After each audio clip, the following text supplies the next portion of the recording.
Tonight, everyone is talking about the FBI report into Brett Kavanaugh, and two of the key senators who pushed for it are backing it up. Susan Collins saying publicly it appears to be a very thorough investigation. Jeff Flake saying that he didn't see in it any additional corroborating information of Dr. Ford's claim and says the report is basically, quote, reassuring. Well, that is one person's opinion, and we, as I've stressed, are reporting on something we haven't seen. But we do know some of what's not in there. This investigation, which was set on a pretty artificial political timeline, it turns out has ignored dozens of potential witnesses. And I want to walk through this tonight because it's important.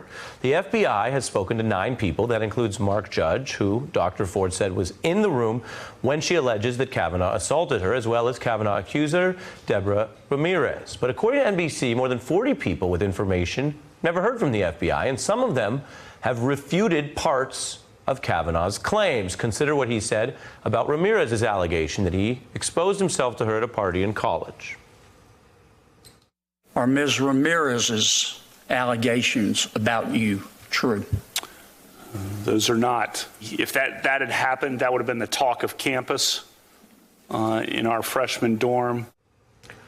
That's quite a lawyerly answer. It would have been the talk of campus. That's not a saying that it was not directly, which is potentially important because we're learning that there are over 20 people that Ms. Ramirez's lawyers told the FBI could be corroborating about the talk of campus, with names like Kenneth Appold, the suite mate of Kavanaugh's at that time, who says people in the dorm were talking about it.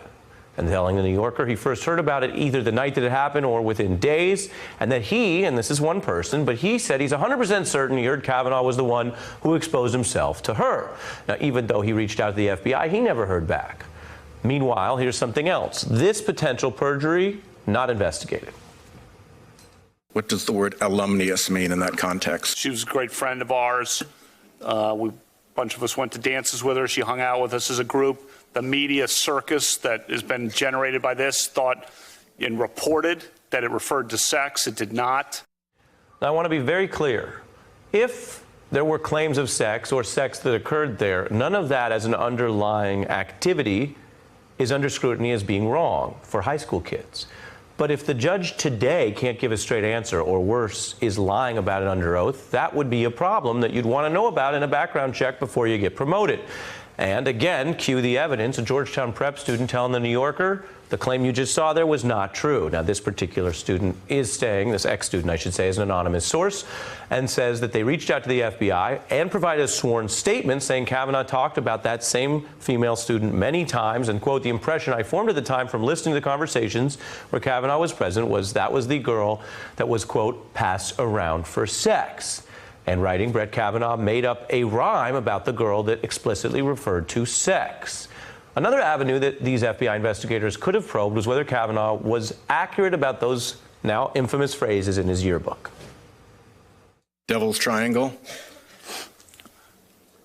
Drinking game. I don't know if it's boofed or boofed. How do you pronounce that? That refers to flatulence. We were 16. Again, in isolation, who cares? But if that is a pattern of lying under oath while being a sitting federal judge, that's a problem. And it goes again to what the FBI was able to look at. Kavanaugh's freshman year roommate saying this.